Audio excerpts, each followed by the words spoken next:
Hello all.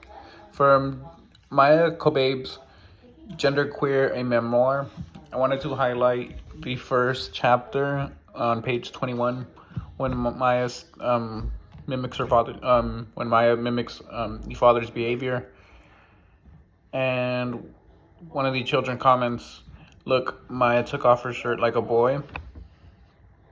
This leads to childhood confusion as Maya does not understand traditional gender roles, societal norms, customs, what is expected.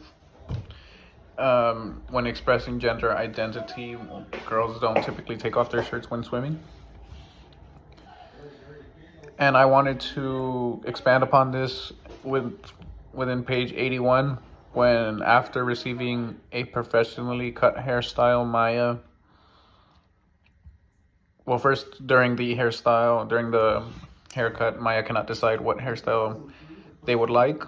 They contemplate between short and not too long, not too feminine, kind of gay, as it's stated on page 79. And on page 81, after a shorter transformation with the assistance of Maya's mother, Maya asserts, "If only I could get rid of my breasts so quickly." This highlights and underscores an internal struggle and identity crisis faced by Maya. The identity crisis would continue on into early adulthood within college. I wanted to highlight the scene that includes the first pap smear, Maya's first pap smear, where it stated, "What my body told me that this was intrusion of the outside into my internal physical being was wrong on a level too deep for words. If I could have removed the vagina out of my body after that experience, I would have. In lieu of that, I promised that nothing would enter it ever again." The identity crisis struggles continue on into early adulthood, early into college. This was found on page 129.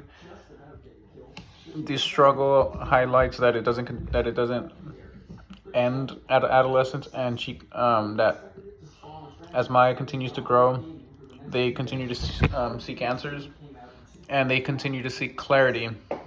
And they did find clarity.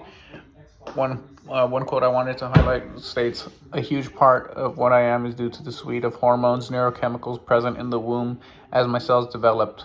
I was born this way. What a relief." To conclude, if I were to summarize Maya Kobabe's Genderqueer, a Memoir, in one sentence, I would say it is a journey that starts off with confusion. It builds into an identity crisis, but ultimately finds clarity at the end of the journey.